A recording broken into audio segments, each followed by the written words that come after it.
İslam ve siyaset. Muhammed Emin Uyg'ur. O'tgan 2 asrda G'arbning jamiyatshunoslik nazariyaları, jumladan siyosiy ideologiyalari 1851-yili Angliyalik yozuvchi George Holyoke'ning secularism, ya'ni laiklik atalg'usini o'ttirib qo'yishi bilan boshlangan.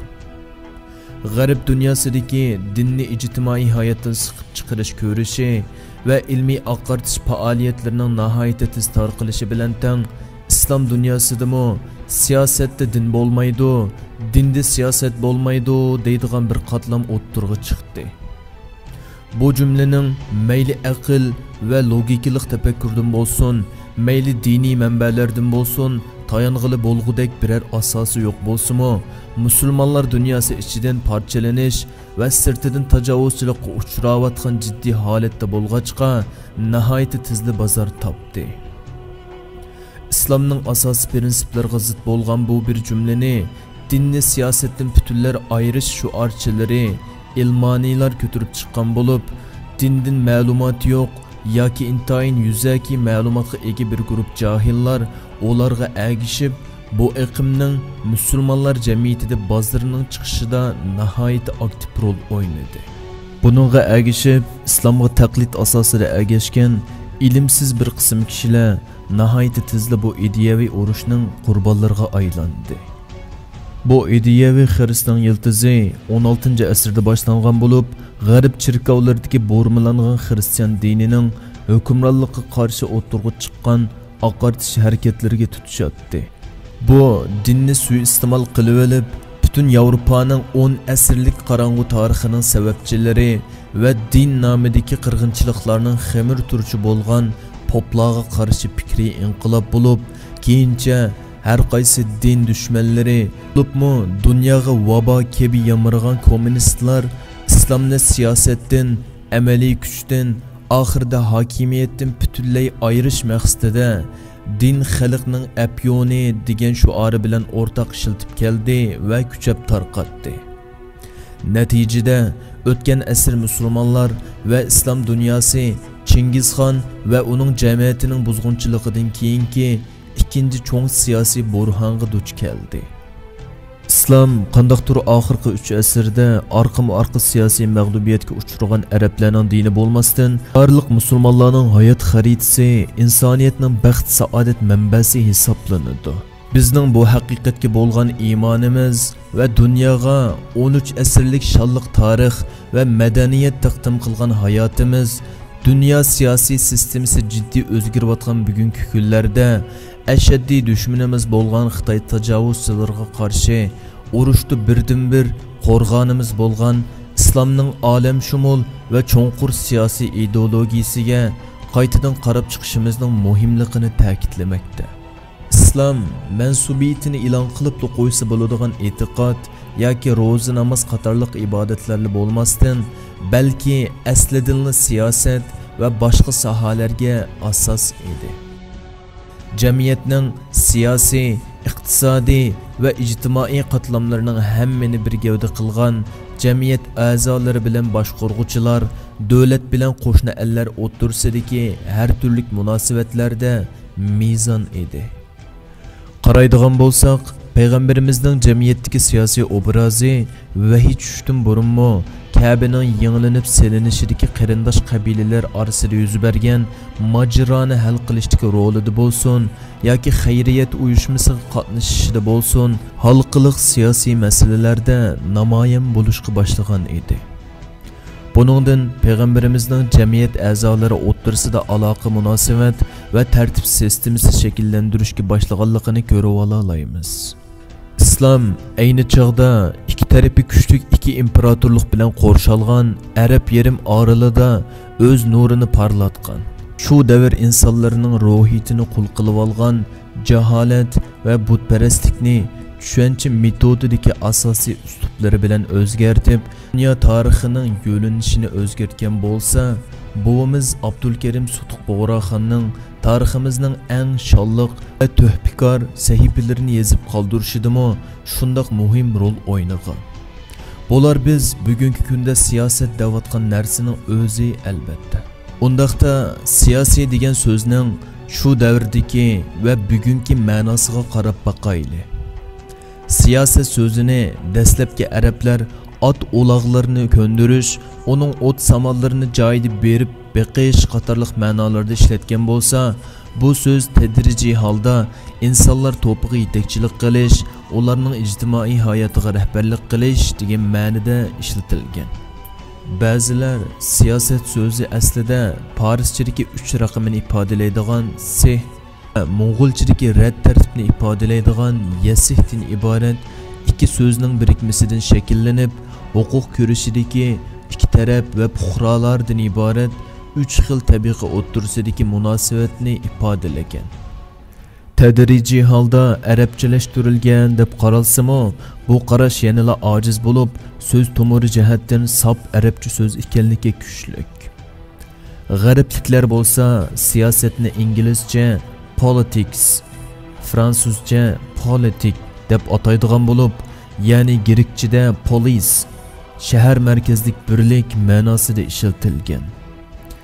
Milodidan ilgirki 4 va 5-asrlardagi Afina va Sparta o'ttirsidagi qattiq janglar va uningga tabiat va inson xarakterini chiqish qilib turib, turli chora izlagan faylasuflarning nazariyalarini asos qilgan holda bu atalg'ularni umumlashtirgan.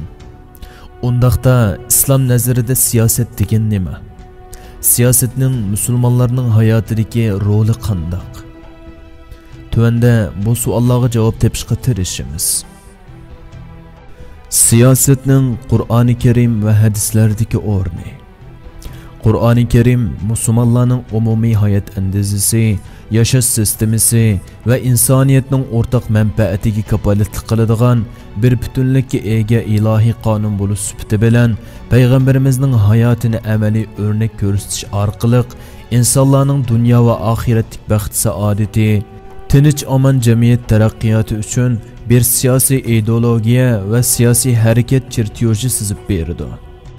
Shundaqla ilgirki payg'ambarlar vaqaliklarini adolat bilan zulm, ilm irfon bilan jaholat, hikmat bilan pichaklik o'ttirsidagi sinfiy kurashlarning mohiyatini tafsiliy bayon qilish orqali siyosatning azaldan inson avlodlari o'ttirsida mavjud ekanligini, har qaysi payg'ambarlarning o'z davrida siyosiy yetakchi bo'lganligini o'ttirg'a qo'ydi.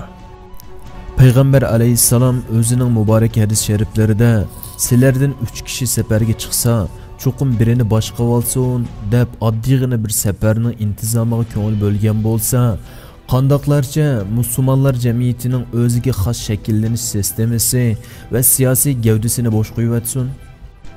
Payg'ambar alayhissalom siyosat so'zini ochiq qilib, Bani Isroil xalqiga payg'ambarlar rahbarlik qiladi. Biri vafot bo'lsa o'rniga yana biri o'rin bosar bo'ladi. Shubhasizki men payg'ambarlarning eng oxirgisi bo'laman. Pat arada nurg'un o'rin bosar xalifalar keladi, dedi sahobalar. U vaqtda bizni nimaga buyuriydilar deganda, eng avval bay'at qilganinglarga vafodor bo'linglar, ularning ustunlardagi haqqini ado qilinglar. Qiyomat kuni Alloh taolo ulardan rahbarlik doirasidagi puhrolari to'g'risida hisob oladi, dedi. Buningdan ko'rib olishga bo'ladiki, siyosat so'zi Qur'oni Karimda ochiq kelmagan bo'lsa-mu, bosh bo'lganlarga itoat qilish, jamiyatning boshqarish qoida tuzumlariga bo'ysunish, hokimiyat, huquq, jamiyat tartibi, puhro bilan ma'murlar o'ttirsidagi mas'uliyat va majburiyatlar qatorliq barliq siyosat ma'nolaridagi uqumlarga ishorat qilgan. Shuningdek, adolat, barobarlik va shuro tashkillash qatorliq siyosiy prinsip va qimmat qarashlarini to'liq o'ttirg'a qo'yganligi uning bir siyosiy dastur ekanligini isbotlaydi. Uning real tatbiqoti bo'lgan 23 yillik elchilik hayoti bir butun inqilobiy siyosiy hayot bo'lgan desak mubolag'a qilgan bo'lmaymiz. Alloh taolo Qur'oni Karimda bevosita mundaq degan: Shubhasizki Alloh sizlarni omonatlarni egasiga qaytarishga, kishilar orasida hukm qilganda adil hukm qilishga buyuradi. Alloh sizlarga nasihat qilgan ishlar nima degan yaxshi. Allah haqiqatan so'zinglarni anglab turg'uchidir, ishinglarni ko'rib turg'uchidir. Nisa surasi 58-oyat. Allah Taala buni deyish orqali siyosatning hokimiyat, huquq va hukm ishlarini hal qilishda umumiy jamiyat a'zolariga adolat prinsipi bo'yicha yurgizadiganligini e'lon qilgan. Orqadinla Allah Taala mundaq degan: Ey mu'minlar, Allohga, payg'ambarga va o'zinglardan bo'lgan ish ustidagilarga itoat qilinglar. Agar sizlar bir shayda ixtiloflashib qolsanglar, bu to'g'rida Allohga va payg'ambarga murojaat qilinglar. Agar sizlar Allohga va oxirat kuniga ishonadigan bo'lsanglar, bu ya'ni Allohning kitobiga va payg'ambarining sunnatiga murojaat qilish sizlar uchun foydalidir, natija e'tibori bilan go'zaldir. Sura Nisa 59-oyat. Allah Taala buni deyish bilan fuqarolar bilan hokimiyat ma'murlari o'rtasidagi munosabat va o'lchamni bekitgan. Oyatdagi o'zinglardan bo'lgan ish ustidagilar degan jumlaga diqqat qiladigan bo'lsak, itoatning bosqinchi tashqi kuchga emas, balki o'z ichimizdan chiqqan rahbarga bo'lganligini ko'rib olamiz. Bu oyatlardan ilhom olgan mujohid ota-bobolarimiz yaqin davrlarda qurilgan Xotan Islom Amirligi va Sharq Turkiston Islom Jumhuriyatining asosiy prinsipi va shuari qilib davlat girbining ikki yoniga bu oyatni qo'yish bilan islomning siyosiy prinsiplariga ishorat qilgan. Islom siyosatining namoyandalaridan o'rnaklar. Payg'ambar alayhissalom Madinada qurib chiqqan islom davlatining asosiy qonuni va Madinadagi Aws va Xazraj qabilalari, Yahudiylar va musulmonlar o'rtasida tuzilgan barobar yashash ahdnomasining umumiy mazmunlariga qaraydigan bo'lsak, amalga oshmagan qadimki Grek faylasufi Aflatunning g'oyaviy davlat xiyolidan necha hassa yuqori saviyada mukammal bir siyosiy sistemaning ro'yobga chiqqanligini ko'ra olamiz. Ayni zamonning olamshumul askariy kuchiga ega, zulm istibdod bilan tarix va madaniyat yaratgan Rum va Sasoniylar imperatorliklarini tarixning bir aslimasiga aylantirib qo'yganligi islomning siyosiyligining eng yorqin ko'rinishi bo'lsa kerak.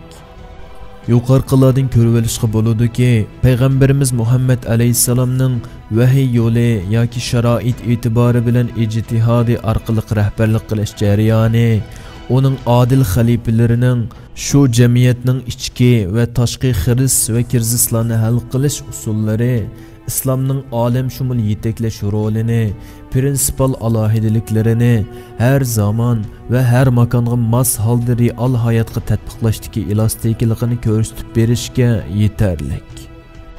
Islom siyosati qandoqdir ba'zilar tushunib olgandek, jihad haqida kelgan oyat hadislar va yoki payg'ambarimizning urush g'azot hayotini ko'rsatadigan bo'lmasdan, balki islomning o'zgarmas prinsiplarini mustahkam tutgan asosda o'zgarishchan va ijtihod yurgiziladigan taraflarni inchkilik bilan farqlantirish, shariatning g'oyi maqsadlari bilan vositalar o'rtasini bir-biridan ayirib muomala qilish, yuz bergan masalaning shaxsiy, oilaviy, jamiyat, davlat va xalqaro xarakterlik taraflarini dinamik sistemaga tamponlashtirib qarab chiqishdir. İslam siyosatining saodat davridagi ko'rinishlaridan o'rnak oladigan bo'lsak, Hazrati Abu Bakrning davlatning ichidagi isyon, ya'ni murtadlar urushini besiqtirishi, Hazrati Umarning ocharchilik yillari ba'zi hukmlarni vaqtliq amaldan qoldirishi, Hazrati Osmonning Qur'oni Karimni o'qishdagi o'xshamasliklarning o'tirg'i chiqishi bilan har qaysi taraflarga ma'murlarni jiddiy yo'llab, Qur'onni payg'ambarimizdan meros qolgan nusxa bo'yicha ko'chirib, qayta tarqitish orqali islom ummatini yuz berish ehtimolligi bo'lgan fitna ixtiloflardan saqlab qolganligi, Hazrati Alining davlat arxivi turg'izishi va maxsus bugungi parlamentning variantini shakllantirishi qatorliqlarni so'zlab o'tish mumkin. Yig'inchoqlab aytganda, islom aqida bilan siyosat, davlat bilan shariat birlashtirilgan, her o'ringa mos holda masalalarni bayon qilgan va insoniyat dunyosi ehtiyojliq bo'lgan barliq ijtimoiy, iqtisodiy va siyosiy gavdalarga asos solgan va kuchlik sistemasi bilan ming yillar mobaynida unutilmas tarix yaratgan bir jonliq hayot xaritasidir. 2020 yili iyulda yozildi.